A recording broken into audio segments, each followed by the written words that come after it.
vamos a empezar, vamos al capítulo 2. Sería el tema del campo eléctrico, ¿no? Está en base al anterior capítulo, ¿no? Y vamos a ver lo siguiente.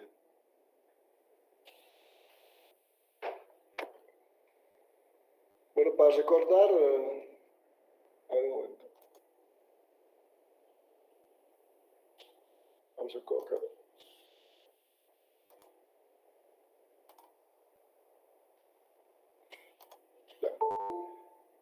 Para recordar un poco el tema de campos que hemos definido en la primera clase, ¿no? Tenemos dos tipos de campos, campo escalar y el campo vectorial, ¿no? El campo escalar hemos indicado que representa el conjunto de puntos en los cuales tenemos un escalar definido, ¿no? Por ejemplo, en este caso, la temperatura. En cada estado hay un valor de la temperatura, un determinado instante, ¿no? Este conjunto de puntos nos da en el campo escalar. Solo se ubica con su valor, ¿no? Tenemos el campo vectorial. De la misma forma, en cada punto del espacio definimos un vector que tiene módulo, dirección y sentido, ¿no? Cual representamos con una flecha, por ejemplo, la velocidad, ¿no? El conjunto de vectores nos da un campo vectorial. Vamos a ver que el campo eléctrico es justamente un campo vectorial, ¿no? Vamos a pasar el vector. Igual el campo magnético que vamos a ver después es un campo vectorial.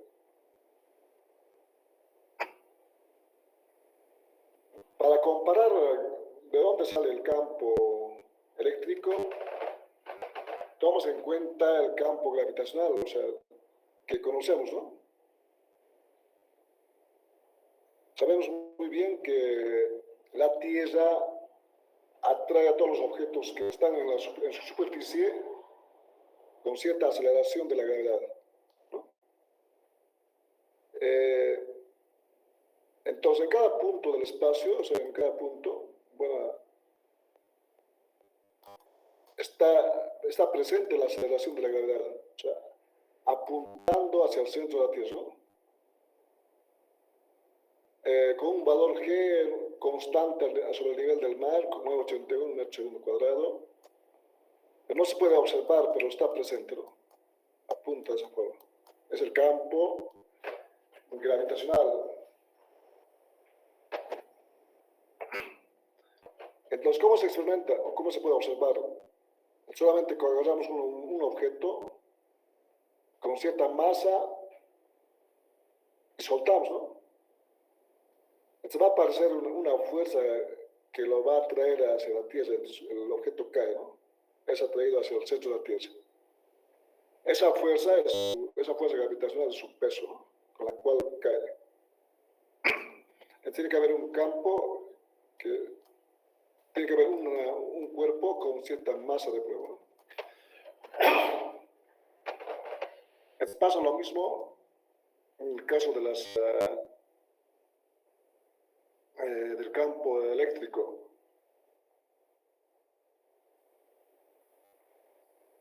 Entonces, bueno, aquí nuevamente está el campo gravitacional. Es la Tierra. Entonces, la Tierra vamos a comparar con una carga eléctrica, ¿no? Bueno, en dimensiones son muy diferentes. Entonces, ahí tenemos el campo gravitacional, ¿no? O sea, siempre va apuntando hacia el centro de la Tierra, ¿no? Voy a poner aquí se lo represento mejor.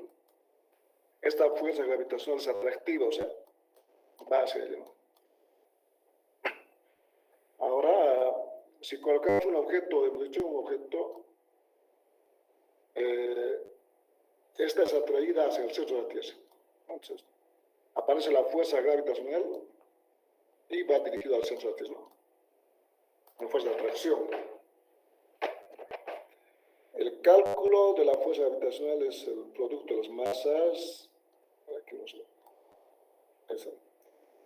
es el producto de las masas por la distancia al cuadrado por una constante.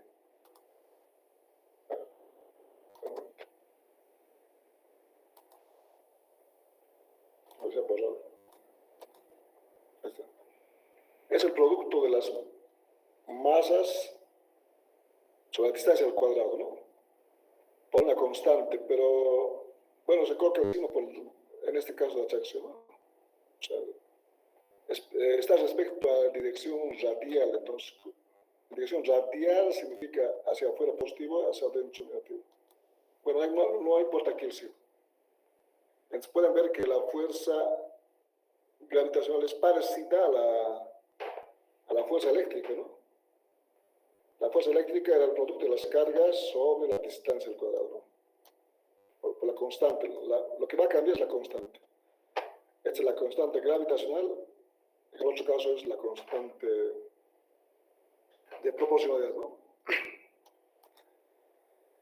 De la misma forma, uno parecido a este campo gravitacional es tomando en cuenta una carga negativa. Una carga negativa crea un campo, igual que la Tierra, si es la Tierra, es la masa fuente, este crea un campo gravitacional alrededor, ¿no? Que va dirigido hacia él. De la misma forma, una carga eléctrica negativa crea un campo, pero ahora se llama un campo eléctrico, ¿no? Va dirigida hacia él. Entonces, esta carga negativa crea hacia él. Y si colocamos una carga de prueba, bueno, a la carga que crea el campo se le llama carga fuente, ¿no? En este caso, la carga negativa. Igual que hemos hecho aquí una masa, un objeto hemos colocado y observado que es atraída hacia el centro de la Tierra, se puede colocar ahí una carga de prueba positiva. Entonces, positivo con negativo es la atracción. Aparece la fuerza eléctrica de atracción. Esta fuerza eléctrica sería, comparado con la gravitacional, es la fuerza gravitacional, ¿no? Por otro lado, sabemos que la fuerza es igual de la segunda ley de Newton a la masa por la aceleración. Entonces aquí sería la fuerza gravitacional a la masa por la aceleración de la gravedad, mg, ¿no? Bueno, la fuerza gravitacional utilizamos la letra W de peso, pero es una fuerza gravitacional. Bueno, aquí no está escrito. Ya. Entonces, comparando eso, que la fuerza es igual a la masa por la aceleración, luego vamos a comparar con esta ecuación. Se puede escribir que la fuerza era igual a la masa por la aceleración, ¿no? Entonces, en este caso va a ser la fuerza eléctrica. En vez de la masa, lo reemplazamos con la carga.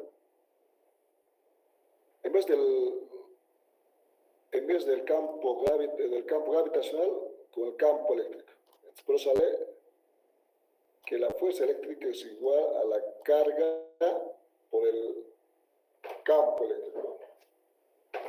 Sale de ahí. Es comparando. Fuerza es igual a la masa por la gravedad o la segunda ley de Newton, ¿no?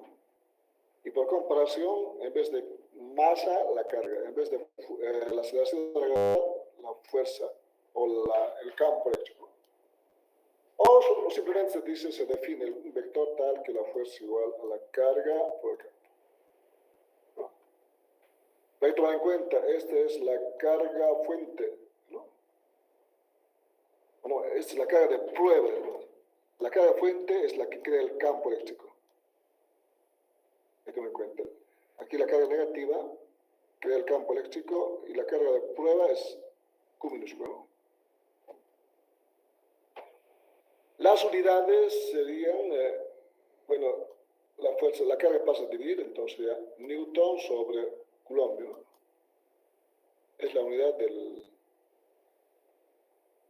campo eléctrico. Es igual que la carga negativa, que crea un campo alrededor de ella, un campo, pero va dirigido hacia ella cuando es carga negativa. O sea, en cualquier punto está presente ese campo eléctrico, ¿no? Es igual que el de la Tierra. Si es la Tierra, en cualquier punto hay una aceleración de la gravedad dirigida hacia el centro de la Tierra. Lo mismo. Ahora, si fuera carga positiva, ese campo eléctrico ahora es hacia afuera, ¿no? Apunta hacia afuera. Es radial, pero hacia afuera, ¿no? Es la diferencia. En el caso de la fuerza gravitacional solo es de atractiva, solo va dirigida hacia ella, no hay como en este caso, ¿no?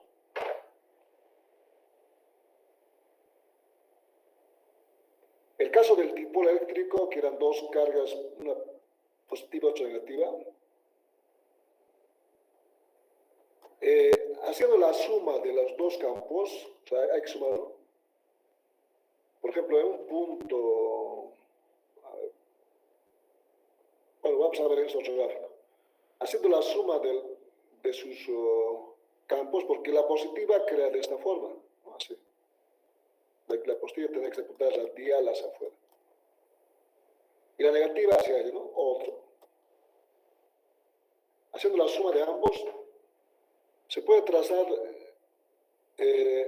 estas líneas, se llaman líneas de campo, son las líneas de campo, ¿no? O sea, y sobre ella trazar el vector campo, que tiene que ser tangente en cualquier punto, ¿no? Aquí arriba, por ejemplo, tangente horizontal. Aquí tiene que ser tangente, ¿no? Tangente. Esto se llaman las líneas de campo eléctrico, ¿no? O sea, puede ser curvo, pero el campo eléctrico es un vector siempre tangente en cualquier punto, ¿no? Ahí. Desde la carga positiva va hacia la negativa. ¿Sí? En el caso de cargas individuales, positiva y negativa, esa línea de campo es una línea, coincide con el campo eléctrico, ¿no? O sea, está sobre ella. Ahí está, sobre ella. Si fueran dos cargas iguales, positiva y positiva, ¿sí? En este punto, bueno, primero para obtener este punto, en ese punto el campo eléctrico, sabemos que de una carga positiva es radial hacia afuera, ¿sí?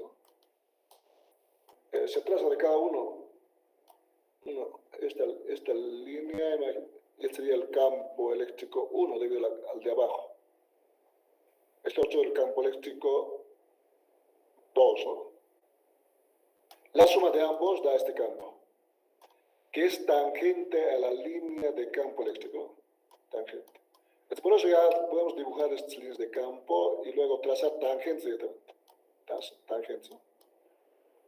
Pero sale de la suma de los dos cargas, como en este caso. Hay que sumarlos. Este es el gráfico, pero toma en cuenta, es un gráfico, el campo eléctrico de una carga puntual es en el espacio, ¿no? O sea, tendríamos que dibujar en todo el espacio.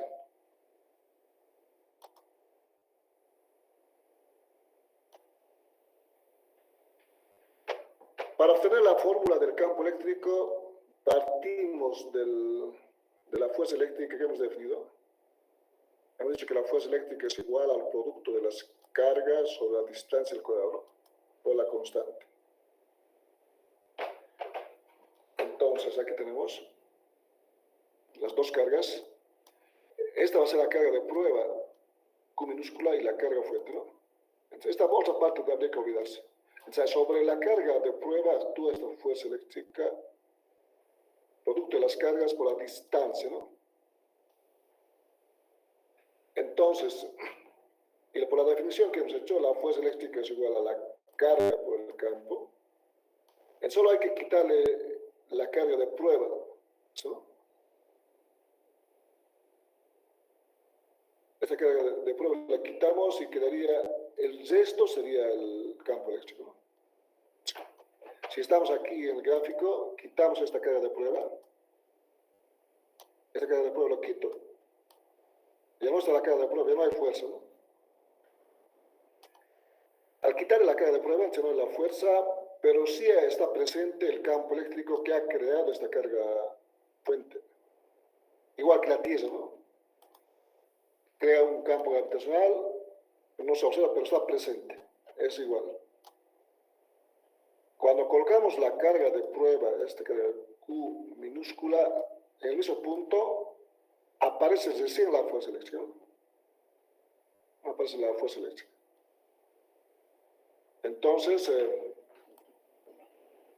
este campo eléctrico va a ser igual solamente a la constante por la carga de fuente sobre la distancia al cuadrado. Esta es la forma escalar.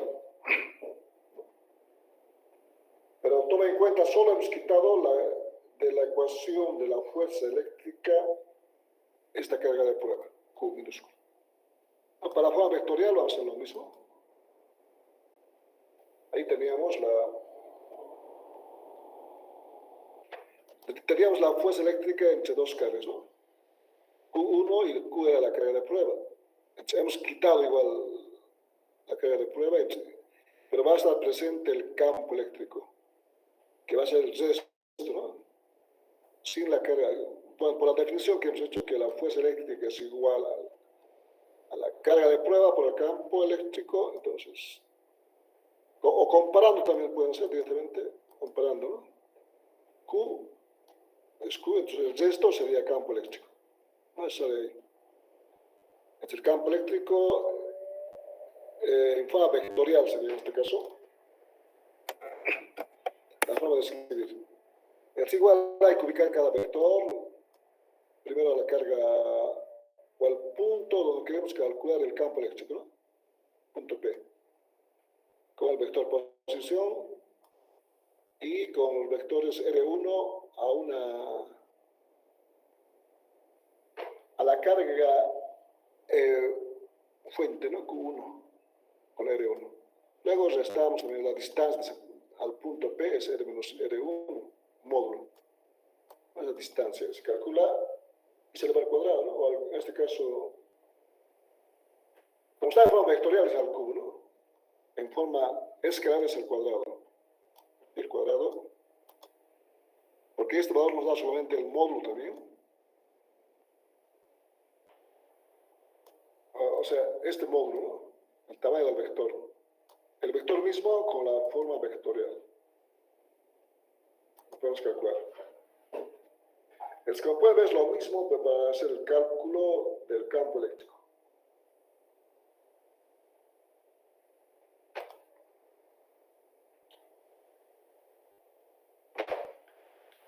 Ahora, si hubieran varias cargas fuente, carga 1, carga 2, carga 3, etc. Varias cargas.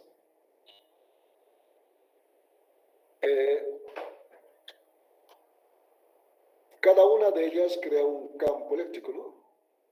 Igual que en el gráfico anterior, aquí. ¿Listo? Por ejemplo, si solamente fueran dos,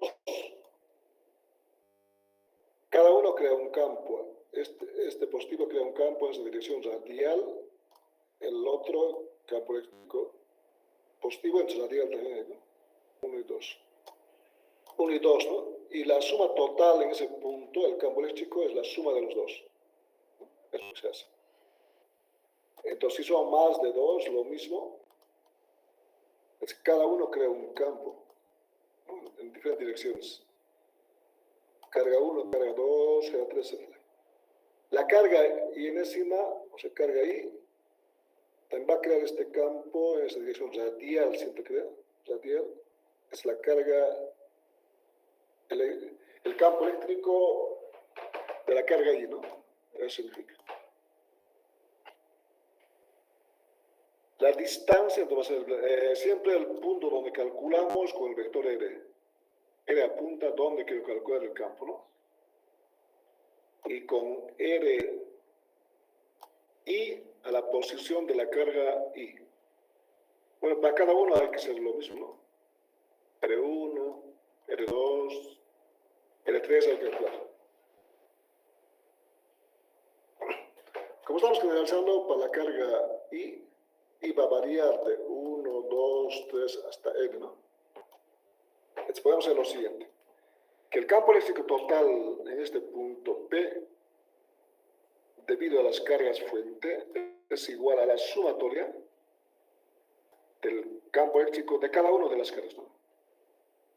Carga I, es la suma de todas las cargas fuente, ¿no? Reemplazando en la fórmula anterior, en vez de 1 el I, ¿no? En vez de 1 I, se obtiene esta forma. Esta es la forma del campo eléctrico para una distribución discreta, se dice.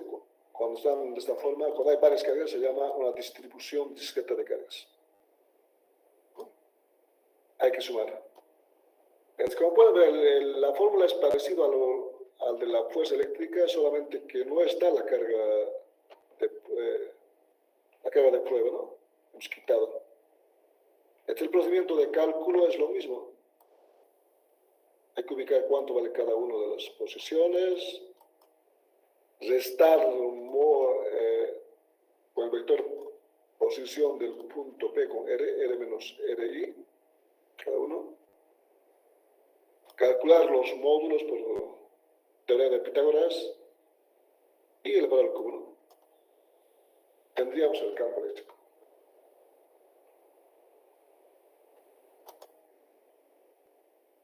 Ahora, hasta aquí alguna pregunta, parte teórica. Dije, este campo eléctrico es para vectorialmente, ¿no? Sí. Esta es la fórmula en forma vectorial, ¿no? Vectorial. Esta otra es forma, bueno, falta colocarlo. Aquí está la forma, no está la forma vectorial, pero solo es entre dos cargas, ¿no? Entre dos cargas. Bueno, en realidad de una carga, ¿no? Para calcular el campo en el punto P. Esta también vectorial, pero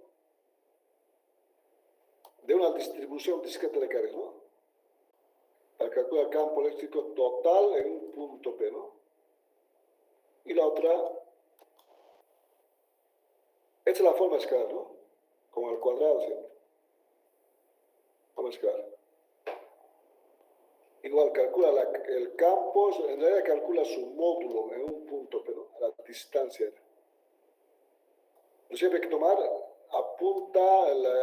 este campo va a apuntar en dirección radial, por eso unen entre el centro de la carga Q con el punto P, ¿no? Con esta dirección, ¿no? Porque es radial, que pueden ver. O sea, esta es la general. Cualquier carga radial. Si quiero hallar en este punto, entonces va a estar en esta dirección. O aquí abajo, entonces apunta en esa dirección. De esta forma, el campo eléctrico. Apunta, si es carga negativa, hacia ella.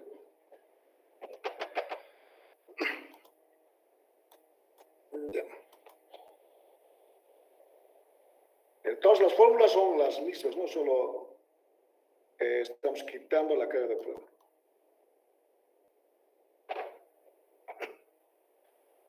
Tenemos otro tipo de distribución, se llama distribución continua de carga. Significa que esta distribución discreta podría ser una cantidad muy grande de distribución discreta, por ejemplo, que estén las cargas distribuidas en un disco, ¿no? En todo el disco, está en cada punto del disco, ¿no? Sería una gran cantidad y tendríamos que sumar todos los puntos. Se complica, entonces, en ese caso se toma como una distribución continua. Se toma como una distribución continua, es decir, que la carga está en todos los puntos aquí, ¿no? que puede tener cualquier forma de esta región. Ahí está. Podría ser un disco, una esfera, un anillo, ¿no? Está distribuida así, en todos los puntos. Es para lo cual la fórmula se obtiene a partir de esta fórmula de la distribución discreta. Entre la sumatoria sabemos que se puede cambiar como una integral, ¿no? Porque las integrales al final son sumatorias. Entonces vamos a cambiar la integral, o sea, la sumatoria por una integral. La carga ahí, vamos a llamarlo por un diferencial de carga. Por un diferencial de carga, ¿no? R no va a cambiar. La posición donde quiero calcular sigue siendo R. ¿No? Tendríamos lo siguiente. Y el RI, bueno, estamos cambiando con R'. A ver, la constante lo cambia, la sumatoria con una integral lo cambiamos. La carga sub I con un diferencial de carga. Porque vamos a integrar respecto al diferencial de carga. R se mantiene, RI con R'. Y esta es la fórmula, ¿no? El campo eléctrico de una distribución continua es igual a la integral, pero hay que integrar en toda la región. O sea, en toda la región que está distribuida la carga, ¿no? Por eso de diferencial de carga. R la posición donde quiero calcular. R' apunta al diferencial de carga, a este diferencial de carga. Ese diferencial de carga se toma dependiendo de la distribución. Si por ejemplo fuera una distribución continua volumétrica, hay que tomar un diferencial de volumen, ¿sí, no? Ahí ese diferencial de volumen contiene el diferencial de carga, ¿no? Está aquí dentro. Ahí apunta el R'. Luego solo hacemos la resta también, hay que hacer la resta. La resta implica R menos R', la distancia del diferencial de carga al punto P. ¿No? Es eso. Luego hay que integrarlo. Pero en este caso, bueno, va a ser fácil calcular R', ¿no? R'. Lo que falta calcular es el diferencial de carga. Ese diferencial depende de la distribución.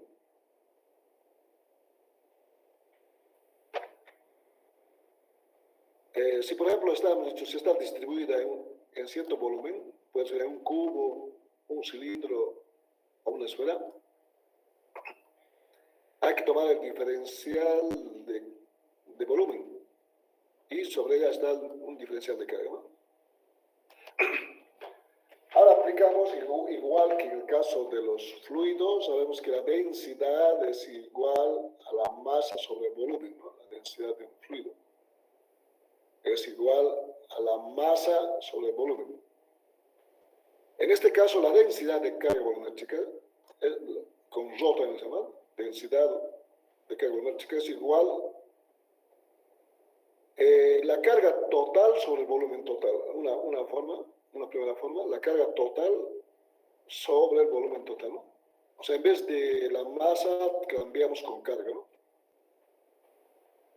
En fluidos, densidad es igual a la masa sobre el volumen. En este caso, la densidad volumétrica es igual a la carga total, que primero con el total, la carga total que hay aquí, sobre el volumen total. Pero se puede calcular también la densidad con el diferencial de volumen, ¿no? En este cubito. Va a ser la diferencial de carga sobre el volumen. Es ese valor que sale aquí. En sus unidades, unidad de carga sobre el volumen, ¿no? Metro cúbico. Es la densidad volumétrica. A partir de aquí despejamos el diferencial de carga. El diferencial de volumen pasa a multiplicar tendríamos diferencial de carga es igual a la densidad por diferencial de volumen, ¿no? Esta densidad de carga volumétrica a veces es constante, entonces, si es constante, al reemplazar aquí a la integral, puede salir de la integral, ¿no? Cuando es constante. Pero si depende de la posición R', por ejemplo, entonces va a afectar a la integral, ¿no? No se queda ahí. Depende, entonces, si es constante o variable. El diferencial de volumen, si es en coordenadas cartesianas, va a ser el diferencial de x por dy por dz, ¿no? O si es otro tipo de coordenadas, hay que ver, ¿no? ¿Cómo es? Pero no siempre está la carga distribuida en una superficie o en un volumen, ¿no? Puede estar distribuida en forma superficial. Puede estar en un cuadrado, en un disco, o cualquier tipo de superficie plana, ¿no? Puede ser una lámina infinita, ¿no? Una placa infinita. En ese caso, la densidad de carga superficial se calcula con el símbolo sigma, se calcula a la carga total sobre la superficie. Primero, bueno, no está escrito aquí. Se puede calcular sobre la carga total sobre la superficie, ¿no? O el diferencial de carga sobre el diferencial de área. Es directo. Entonces, las unidades carga sobre la unidad de carga, coulombio, sobre de área, metro cuadrado, ¿no? Coulombio sobre metro cuadrado. Despejando el diferencial de carga, el diferencial de área pasa a multiplicar y tenemos, ¿no? Diferencial de Q es densidad de carga superficial por diferencial de área. Este valor se reemplaza ahí en la fórmula. Cuando la distribución es superficial. De la misma forma, este valor puede ser constante o variable, ¿no? El diferencial de área en coordenadas cartesianas es dx por dy, si está en el plano x, ¿no? En otras coordenadas vamos a ver después cómo calculamos. Luego tenemos la otra distribución, el caso de que la carga esté en forma lineal, ¿no? Bueno, se llama densidad de carga lineal, pero puede ser que la carga esté distribuida en un alambre recto, por ejemplo. O sea, en un alambre recto. O el alambre puede tener alguna forma, por ejemplo, un anillo. Igual se considera lineal. O sea, está sobre una distribución lineal, ¿no? Caso de anillo, un alambre recto. En ese caso, tomamos la densidad con lambda, es igual al diferencial de carga sobre, como está distribuida en forma lineal respecto dl, actual un diferencial de longitud. Entre las unidades de carga, coulombio sobre de distancia metro, ¿no? Coulombio metro. Entonces, a partir de aquí se halla la diferencial de carga. Solo despejamos y sale lambda por diferencial, ¿no? En todos los casos, las densidades pueden ser constantes, entonces sale fuera de la integral, o si depende de alguna variable, cuando no es constante, entonces se queda dentro, ¿no? Hay que influir en la integral. Los diferenciales de volumen de área de L se calculan dependiendo del problema. Si son alambres o para el caso de L, o si son superficies cuadradas o cubos, hay en coordenadas cartesianas, ¿no? Pero en otros casos trabajamos en coordenadas cilíndricas y esféricas. Entonces podemos tomar el diferencial de L, de área, de volumen, en otras coordenadas, ¿no? En lo cual va a ayudar a resolver el problema.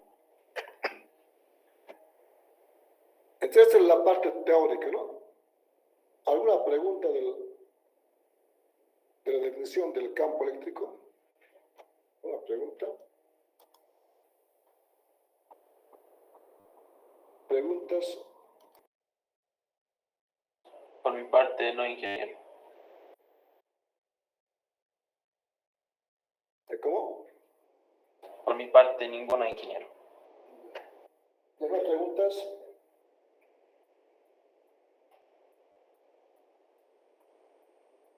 No, ingeniero. Ya. Entonces, resumen, hemos hecho la definición del campo eléctrico, ¿no? O sea, es directa en sí. La fórmula escalar, por ejemplo, ya hemos calculado que la fuerza eléctrica de cargas puntuales, con esta fórmula entre dos cargas, lo hemos hecho de un triángulo, ¿no? Entonces, el procedimiento es lo mismo con cargas puntuales, ¿no? Entonces, solamente hay que quitarle la carga, ¿no? En realidad calculamos en un punto P. Entonces, de cargas puntuales no vamos a hacer, vamos a hacer directamente entonces de cargas distribuidas en forma continua. Los ejemplos, ¿no? En el caso de cargas de distribución continua hay que integrar, entonces vamos a ver aplicar esta fórmula. Pero para caso puntual, si hay varias cargas, es lo mismo que hemos hecho en los anteriores ejemplos. No hay mucho, ya sea en forma escalar o en forma vectorial. El mismo procedimiento, ¿no? Si hay una carga o varias, entonces aplicamos esta o esta otra. Pero para caso de distribución continua, vamos a ver entonces, vamos a ver ejemplos de la siguiente clase, ¿no? Si no hay preguntas, vamos a quedar aquí. ¿Alguna pregunta?